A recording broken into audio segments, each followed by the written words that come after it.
Video शुरू करने से पहले आपको बता दें कि यदि अभी तक आपने हमारे चैनल को सब्सक्राइब नहीं किया है तो अभी कर लें और साथ में नोटिफिकेशन घंटी को भी दबाएं ताकि हमारी वीडियो सबसे पहले आप तक पहुंच सके। बंधुओं, जो जानता है वह बोलता नहीं है और जो बोलता है वह जानता नहीं है। ये श्लोक देवी भागवत का है। उसमें लिखा है कि जो भी जान जाता है वह एक दिन चुप हो जाता है। निज धर्म कहता है, जानते हो वह चुप क्यों हो जाता है? इसलिए चुप हो जाता है कि कहेगा तो किससे कहेगा। ये खुदगर्ज संसार है। यहां सब लोग अपनी बुद्धि के अनुसार हर बात का अर्थ निकालते हैं। गौर से अपने अतीत में देखना, अपने बीते समय को देखना। आपने भी बहुत बार एक बात महसूस की होगी कि आपने लोगों के हुलिये पहचानने में कहीं न कहीं कोई बड़ी गलती कर दी और कुछ लोगों ने एक बार नहीं, इस गलती को कई बार दोहराया। इसी कारण कुछ निजी संबंधों से भी निराशा हाथ लगी और ऐसी निराशा जिसकी आपने कभी सपने में भी कल्पना नहीं की होगी। बंधुओं, अज्ञानता के कारण आदमी वास्तविकता से, असलियत से दूर रह जाता है और फिर भीतर जलता है, बार बार पछताता है और एक दिन सब खाली नजर आता है। सत्य क्या है? सत्य ये है कि आप अधूरे ज्ञान से दुनिया पर विजय पाना चाहते हो, जो कि संभव ही नहीं है। निज धर्म कहता है कि आदमी अपनी इंद्रियों से बहुत सी आशाएं लगाकर बैठ जाता है और ये इंद्रियां बहुत से आश्वासन देती हैं लेकिन उसे पूरा नहीं करती। गौर से देखना, शरीर की हर इंद्री कहती है मैं सुख दूंगी, लेकिन सत्य ये है कि हर इंद्री ने दुख ही दिया। बंधुओं, हर नरक के दरवाजे पर स्वर्ग का बोर्ड टंगा होता है। स्वर्ग की तख्ती लगी होती है और स्वर्ग की तख्ती देखकर आदमी भीतर चला जाता है। ध्यान से समझना, आदमी का भरोसा तख्तियों पर है, बड़ा भरोसा है। इसी कारण फंस जाता है और फिर निकलना इतना आसान नहीं होता। मैं कहता हूं, बहुत देर हो चुकी है और बहुत बार आप उलझ चुके हो। अब जागना होगा। भूमा के बिना चारों तरफ दुख है और सुख क्या है? सुख तो आपके बीच में और भूमा के बीच एक छंद छिड़ जाए, वह सुख है। आपके बीच और परमात्मा के बीच का नृत्य सुख है। बंधुओं, सुख एक संतुलन है, एक लयबद्धता है, इसे ठीक से समझो। बूंद जब तक अलग पड़ी रहती है वह बूंद कहलाती है, और जब बूंद सागर में मिल जाती है तब वह सागर हो जाती है। भूमा का सागर आपके बीच हिलोरे लेता है। जिस दिन आप उसके साथ मिल गए, सुख ही सुख आपके चारों तरफ होगा।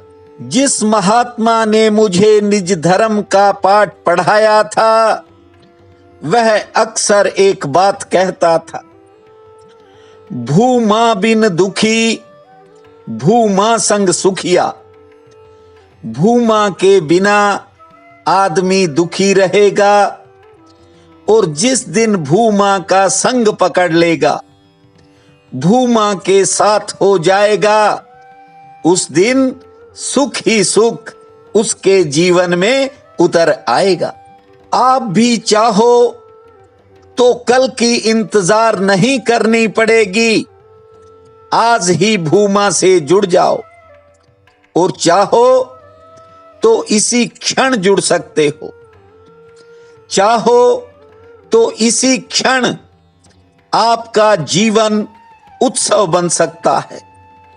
जहां आपको कांटे दिखाई पड़ते हैं वहां फूल खिल सकते हैं।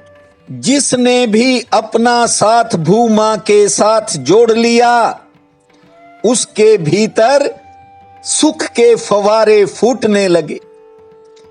मैं ऐसे ऐसे बहन भाइयों को जानता हूं जो कभी कभार ही फोन करते हैं, साल 2 साल में। वे कहते हैं कि हमें भरोसा ही नहीं आता कि ये कैसे हो गया। हम सोचते तो थे, लेकिन ये जलधारा कहां से हमारे बीच में उतर आई, हम सोच भी नहीं सकते। बंधुओं, इसलिए कहता हूं कि आप में मुझे बड़ी संभावनाएं नजर आती हैं। बस संसार की भूल में मत पड़ना, क्योंकि अगर कोई दूसरा सुख दे सके तो इस बात को ध्यान रखना कि दूसरा कभी आपके सुख को छीन भी सकता है। अगर कोई आपकी झोली भरता है तो कोई आपको लूट भी सकता है। मैं नहीं चाहता कि आप पराधीन हो, आप परवश हो, आप किसी के अधीन हो, क्योंकि मुझे निज धर्म के 25वें सूत्र की बात बहुत अच्छी लगती है। वह कहता है, न तो सुख दिया जा सकता है, ना लिया जा सकता है। चोर चुरा नहीं सकते, लुटेरे लूट नहीं सकते, मृत्यु भी छीन नहीं सकती। लुटेरों की क्या हैसियत है। बस भूमा के प्रति मन का भाव ठीक होना चाहिए, भाव प्रीति पूर्ण होना चाहिए। बंधुओं, हो सकता है अब तक का जीवन दुख में बीता हो। मैं जानता हूं, जब किसी व्यक्ति का फोन आता है तो बहन भाई रोने लग जाते हैं, आंखें गीली हो जाती हैं। क्यों? क्योंकि भीतर गहन विषाद दबा होता है। आंखों में अमावस की रात दिखाई पड़ती है। लेकिन जिन्होंने भी भूमा का संग ले लिया, उनके जीवन में पूरा चांद खिल गया, चारों तरफ चांदनी हो गई। और एक भाई तो ऐसा है, वो कहता है कि मुझे भरोसा ही नहीं आता कि मेरी जिंदगी में इतना बड़ा बदलाव कैसे हो गया। बंधुओं, एक बात मैं आज स्पष्ट करना चाहता हूं, मेरे कारण किसी में बदलाव नहीं होता। मेरे कारण किसी में रूपांतरण नहीं होता। ये बदलाव आपके भीतर होता है। मैं उसका कारण नहीं हूं। हां, निमित्त हो सकता हूं, लेकिन निमित्त और कारण में फर्क है। निमित्त का अर्थ बहाना है। मेरे बहाने भूमा की ज्योत आपके भीतर जल जाए, लेकिन ये किसी और बहाने भी जग सकती है। कहते हैं गुरु नानक देव के जीवन में ऐसा हुआ। वे दूर जंगल में पपीहे की आवाज सुन रहे थे कि बस चोट पड़ गई। पपीहा ही सदगुरु हो गया। पी कहां याद आ गई पिया की। पिया के गांव की याद आ गई और पुकारने लगे, पी कहां। मां ने समझा शायद पागल हो गए। आकर कहा कि बेटा रात बहुत हो गई है, सो जाओ। लेकिन उन्होंने कहा कि अब मुझे विश्राम कहां है। बंधुओं, जब परमात्मा की लगन लग जाती है तो फिर दिन और रात एक हो जाते हैं। इसलिए कभी भूमा को याद करते समय आंसू आए तो उन्हें दुख मत समझना। ये संताप के आंसू नहीं हैं, ये परम तृप्ति के आंसू हैं। और जिसके भीतर ये आंसू निकलने लगते हैं, उनके जीवन में खुशी का फूल खिलने के करीब होता है। आज अश्विन कृष्ण पक्ष की सप्तमी है। 7वां श्राद्ध रहेगा। उठते ही अपने पूर्वजों का ध्यान धर के धरती मां को प्रणाम करना, 4 बार लंबी श्वास लेना, 3 बार ताली बजाना और फिर खुले आसमान को निहारना। गणेश जी का नाम लेकर अपने दिन के कामों की शुरुआत करना और आज सूर्य नारायण भगवान को मीठा जल अर्पित करना। एक समय का भोजन आज पुण्य में लगाना, फिर पीपल को जल अर्पित करना। शाम के समय गणपति जी के समक्ष घी का एक दीप जलाना। भूमा गण गण पते नमः, भूमा गण गण पते नमः, इस महामंत्र को जपना समय भाग्यशाली रहेगा। प्रिय बंधुओं व मातृदेवी शक्तियों, आज 9 सितंबर दिन बुधवार है। आप सबको मेरा नमस्कार है। आज का राशिफल इस प्रकार है। मेष, दिन आज भाग्यशाली है। किसी खास काम में कामयाबी मिल सकती है। आमदन मध्यम श्रेणी की होगी। कोई पुरानी चिंता घेर सकती है। जमीन और कानून से जुड़ा आज कोई काम बन सकता है। वृषभ, आज अचानक किसी काम में गति आएगी। किसी के प्रति आपका मन बदल सकता है। से ठीक रहेगी। आमदन के लिए दिन सामान्य है और कार्यक्षेत्र का कोई मसला हल होगा। हां, काम का आज ज्यादा दबाव रह सकता है। मिथुन, अचानक आज बड़े धन लाभ का योग है। किसी के प्रति थोड़ा मनोदशा में बदलाव होगा। कोई यात्रा हो सकती है, मुलाकात हो सकती है। कारोबारी सितारे ठीक रहेंगे। स्वास्थ्य पक्ष आज थोड़ा नरम है। कर्क, आज कहीं जाने का अवसर मिलेगा, लेकिन किसी जरूरी काम में आपको इंतजार करना पड़ेगा। आमदन हेतु सितारे ठीक हैं। कोई एक्स्ट्रा इनकम हो सकती है। सेहत पक्ष भी लगभग ठीक है। सिंह, कारोबारी सितारे आज दिन भर आपके पक्ष में रहेंगे। आज दोपहर बाद समय में अच्छा बदलाव होगा। अचानक कोई फायदा होगा। संतान संबंधी कामों में खर्च होगा और किसी पुराने विवाद का हल निकल सकता है।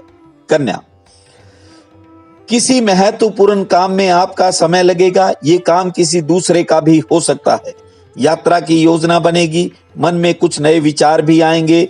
अपनों से मिलन होगा और सेहत पक्ष आज थोड़ा नरम है। तुला, आज किसी का काम आपके गृहस्थ को प्रभावित कर सकता है। थोड़ा ध्यान रखना। अचानक आपका कोई काम गति पकड़ेगा, क्योंकि कारोबारी सितारे आज ठीक हैं।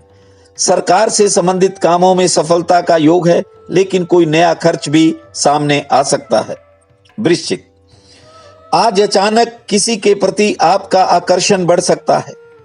कुछ कामों में प्रतीक्षा के बाद सफलता मिलेगी। घरेलू मोर्चे पर कोई नया खर्च भी होगा। संतान संबंधी कामों में सफलता का योग है। धनु, बंधुओं, आज कोई रुका हुआ काम अचानक गति पकड़ जाएगा। कोई पुरानी उलझन दूर होने के संकेत हैं। किसी करीबी के प्रति आपका विचार बदल सकता है। सेहत पक्ष ठीक है। कोई शुभ समाचार भी आ सकता है। मकर, दोपहर से पहले का समय थोड़ा आज संघर्षपूर्ण है। दोपहर बाद अचानक समय में बदलाव होगा। कोई पुराना काम बन सकता है, कोई पुराना पैसा आ सकता है या किसी काम में सफलता प्राप्त होगी। कुंभ, आज किसी के साथ कहा सुनी हो सकती है। वैचारिक मतभेद हो सकते हैं। आपको धैर्य से काम लेना होगा। नई दिशा से फायदा मिलने के संकेत हैं। निजी कामों में इंतजार करना पड़ेगा। से ठीक रहेगी। आमदन के लिए भी दिन ठीक है। मीन, कोई परिचित आपके मन को ठेस पहुंचा सकता है। पूरे धैर्य से दिन बिताना होगा। बिगड़े हुए काम में सुधार का योग है। कारोबारी सितारे ठीक हैं। आमदन ठीक होगी और दोपहर बाद कोई अच्छा फायदा भी हो सकता है। आज का ये दिन आप सबके लिए अति शुभ फलदायी हो, यही मेरी प्रार्थना है। आप सबका बहुत बहुत धन्यवाद।